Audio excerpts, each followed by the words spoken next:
যখন আমি আমার ঘর থেকে বের হলাম তখন আমার মনে হলো যেন আশেপাশে কিছু অদ্ভুত ঘটছে। হঠাৎ করে আমি দেখলাম পাশের ঘরে থেকে কিছু অদ্ভুত আওয়াজ আসছে। আমি সেই আওয়াজগুলো মনোযোগ দিয়ে শুনতে চেষ্টা করলাম। এরপর আমি আস্তে করে দরজার কাছে গিয়ে দাঁড়ালাম এবং কান পেতে শুনতে লাগলাম। হঠাৎ আমি মায়ের গলার শব্দ শুনতে পেলাম। আমার মনে হলো এখানে কিছু একটা ঠিক নেই। আমি ভাবলাম ভেতরে ঠিক কি হচ্ছে সেটা দেখা দরকার। কিন্তু সমস্যা হলো ঘরের দরজা ভেতর থেকে বন্ধ ছিল এবং ঘরে কোনো জানালাও ছিল না। তখন আমার মাথায় একটি বুদ্ধি এলো।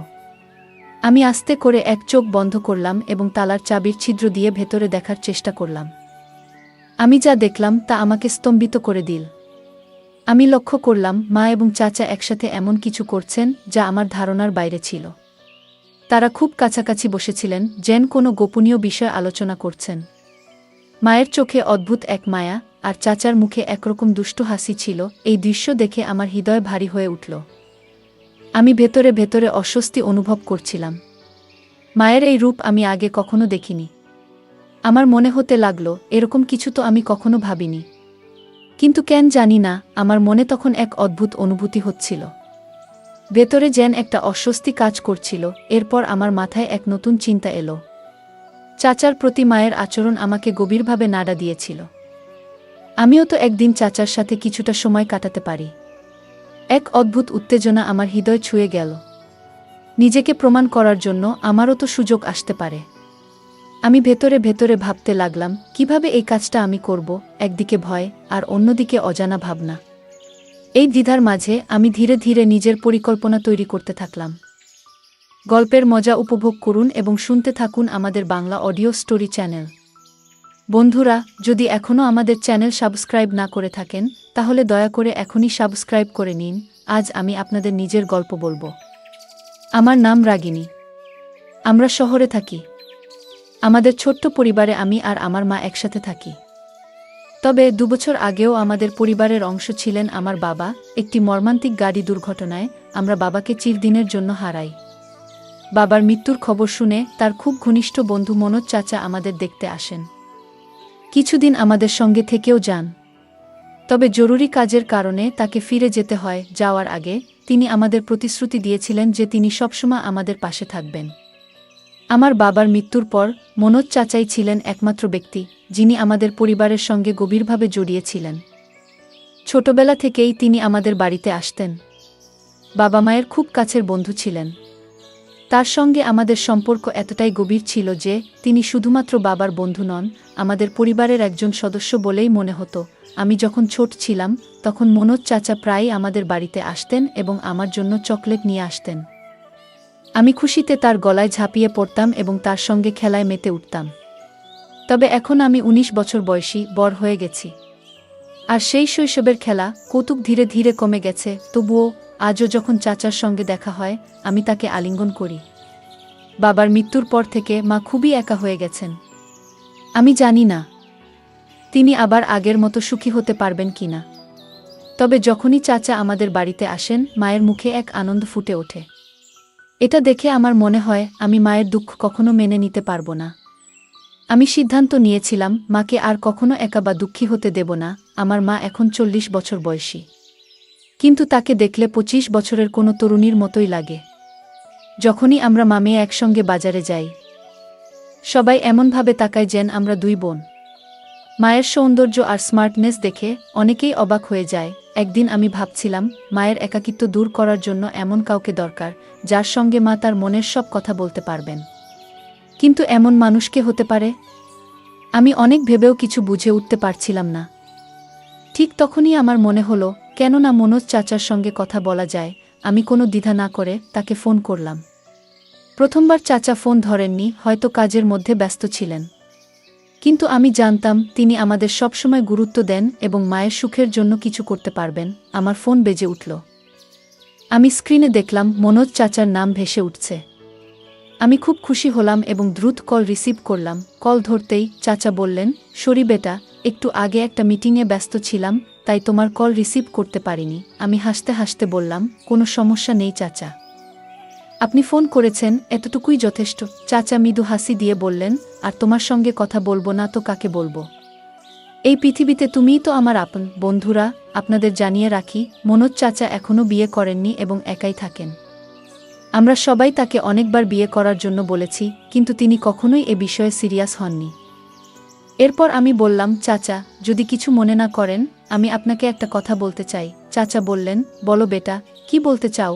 আমি বলতে শুরু করলাম, চাচা, বাবা আমাদের ছেড়ে যাওয়ার পর থেকে মা খুবই একা হয়ে গেছেন। তিনি কারো সঙ্গে ঠিকমতো কথা বলেন না, খাওয়া দাওয়া ভালোভাবে করেন না। আপনি কি কিছুদিনের জন্য আমাদের সঙ্গে থাকতে পারেন? চাচা কিছুক্ষণ চুপ করে রইলেন। তারপর বললেন, কেন নয়? আমি যেমন আমার বাড়ি থেকে অফিস যাই, তেমন তোমাদের বাড়ি থেকেও যেতে পারবো। এটা বলার কি আছে? আমি আনন্দে অভিভূত হয়ে ফোনটা রেখে দিলাম। খাবার খেতে আমরা টেবিলে বসেছিলাম। তখনই দরজায় কড়া পড়ল। আমি দৌড়ে গিয়ে দরজা খুললাম। সামনে মনোজ চাচা দাঁড়িয়েছিলেন। মা তখনও চুপচাপ টেবিলের পাশে বসেছিলেন। চাচা মায়ের দিকে তাকালেন, কিন্তু মা তার দিকে একবারও দেখলেন না। এরপর চাচা নিজের ঠোঁটের উপর আঙুল রেখে আমাকে চুপ থাকার ইশারা করলেন। আমি তার ইশারা বুঝে চুপ হয়ে গেলাম। চাচা ধীরে ধীরে মায়ের পেছনে গিয়ে দাঁড়ালেন এবং তার 2 হাত দিয়ে মায়ের চোখ ঢেকে দিলেন। মা আস্তে আস্তে চোখ খোলার চেষ্টা করছিলেন। তাকে এইভাবে চেষ্টা করতে দেখে মনোজ চাচা হেসে বললেন, বলতো কে? আমাকে চিনতে পারো? মা মুহূর্তেই চাচার গলার স্বর চিনতে পারলেন এবং বললেন, মনোজদা। দাদা, আপনি কখন এলেন? চাচা মায়ের চোখ থেকে হাত সরিয়ে বললেন, আমি তখনই এসেছি, যখন দেখলাম তুমি মন খারাপ করে বসে আছো। আমি লক্ষ্য করছিলাম চাচার উপস্থিতিতে মা কতটা খুশি হয়ে উঠেছেন। তার মুখে যেন এক অদ্ভুত প্রশান্তি এসেছে, যেন সমস্ত টেনশন মুছে গেছে।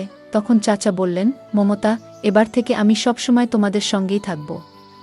আর কখনো তোমাদের ছেড়ে যাব না। বন্ধুকে একা রেখে তার কষ্ট দেখার মতো মানুষ আমি নই।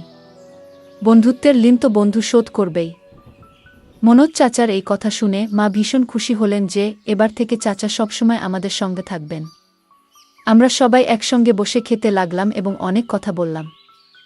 সেদিন আমরা সবাই এক ঘরে শুয়ে পড়লাম এবং রাতভর গল্প করতে করতে সময় কাটালাম।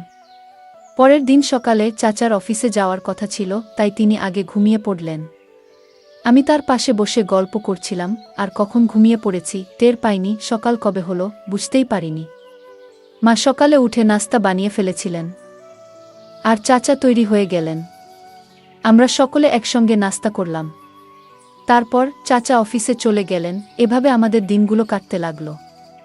আমি চাচাকে বাবার মতোই মনে করতে শুরু করলাম। সত্যি বলতে তিনি আমার নিজের বাবার চেয়েও বেশি গুরুত্ব পেতে লাগলেন। কারণ তিনি আমাদের সঙ্গে ছিলেন, আমাদের খেয়াল রাখছিলেন। এক রাতে আমি আমার ঘরে শুয়েছিলাম। হঠাৎ খুব খারাপ একটি স্বপ্ন দেখলাম। সেই স্বপ্নে আমার বাবাও ছিলেন। আমি ভীষণ ভয় পেয়ে ঘুম থেকে উঠে পড়লাম। আমার কপাল দিয়ে ঘাম ঝরছিল, গলা শুকিয়ে যাচ্ছিল। তাই আমি পানি খেতে চাইলাম, কিন্তু দেখলাম আমার জগটা পুরো ফাঁকা। আমি ভাবলাম রান্নাঘর থেকে পানি নিয়ে আসি। জগটা হাতে নিয়ে ঘরের দরজা খুলে বাইরে বেরোলাম এবং রান্নাঘরের দিকে হাঁটা শুরু করলাম। রাতে আমি পানির জন্য রান্নাঘরে যাচ্ছিলাম। মায়ের ঘর আমার পাশেই ছিল এবং তারপরে মনোজ চাচার ঘর। যখন আমি চাচার ঘরের সামনে দিয়ে যাচ্ছিলাম, তখন একটা মৃদু শব্দ শুনতে পেলাম। প্রথমে ভেবেছিলাম হয়তো চাচা টিভি দেখছেন, তাই বেশি গুরুত্ব না দিয়ে আমি সামনে এগিয়ে গেলাম। কিছুক্ষণ পরে সেই শব্দগুলো আরও স্পষ্ট আর জোরে শোনা গেল। এবার আমার কৌতূহল জাগল। চাচার ঘরের সামনে এসে আমি দাঁড়িয়ে পড়লাম। ভালো করে শোনার চেষ্টা করতেই বুঝতে পারলাম মা যেন কিছু বলছেন। আমি ভাবলাম, এত রাতে মা আর চাচা এক ঘরে কি করছেন? তখনই আমার মাথায় একটা বুদ্ধি এলো। আমি দরজার তালার ছিদ্র দিয়ে ঘরের ভেতরটা দেখার চেষ্টা করলাম। এক চোখ বন্ধ করে তালার ফাঁক দিয়ে যখন ভেতরটা দেখলাম, তখন আমি অবাক হয়ে গেলাম। আমি ভেতরে যা দেখলাম তা আমাকে বিস্মিত করে দিল। মনে হচ্ছিল এমন কিছু আমি কখনো কল্পনাও করিনি, যা আমার নিজের জন্যই অস্বস্তিকর ছিল। আমি নিজেকে শান্ত করার চেষ্টা করছিলাম, কিন্তু কিছুক্ষণের মধ্যেই আমি অসচেতন হয়ে পড়লাম। পরে দেখলাম মা বিছানায় শুয়ে আছেন এবং মনোজ চাচার সঙ্গে কথা বলছেন। মা বললেন, মনোজদা, এবার থেকে আমাদের ছেড়ে কোথাও যেও না। চাচা মায়ের হাত ধরে বললেন, তোমার আর রাগিনীর খেয়াল রাখার দায়িত্ব এখন থেকে আমার। এই কথাগুলো শোনার পর আমি ধীরে ধীরে নিজের ঘরে ফিরে এলাম। রান্নাঘর থেকে পানি নিয়ে এসে শুয়ে পড়লাম, কিন্তু ঘুম আর এলো না। বারবার মনে সেই দৃশ্য ভেসে উঠছিল। যতই ঘুমানোর চেষ্টা করি কিছুতেই মন শান্ত হচ্ছিল না। ভোর হতে আর বেশি দেরি ছিল না। আমি উঠে গিয়ে বাথরুমে ফ্রেশ হলাম। তারপর গোলাপি রঙের একটি হালকা পোশাক পরে নিলাম। পোশাকটি স্বচ্ছ ছিল এবং আমাকে দেখতে বেশ সুন্দর লাগছিল। আমি যখন বাইরে এলাম দেখলাম মনোজ চাচা সোফায় বসে নাস্তা করছেন। ভেজা চুলে তোয়ালে পেঁচিয়ে আমি তার সামনে গিয়ে দাঁড়ালাম এবং মুখে বললাম, চাচা কেমন লাগছে আমাকে? মনোজ চাচা মুচকি হেসে বললেন, বাহ রাগিনী, আজ তো তোমাকে একেবারে অপূর্ব দেখাচ্ছে। আমি যখন মনোজ চাচার কথা শুনলাম তোমাকে আজ খুব সুন্দর লাগছে, তখন আমি খুব আনন্দিত হলাম। চাচার পাশে গিয়ে চুপচাপ বসে রইলাম। কিছুক্ষণ পরে চাচা অফিসের জন্য তৈরি হতে লাগলেন। আমি হঠাৎ উঠে গিয়ে চাচাকে আলিঙ্গন করলাম। মনে হলো যেন বহুদিনের জমে থাকা আবেগ আমার ভেতর থেকে বেরিয়ে আসছে। চাচার শরীরটা মুহূর্তের জন্য কেঁপে উঠল, আর তার মুখে এক অদ্ভুত অস্বস্তির ছাপ ফুটে উঠল।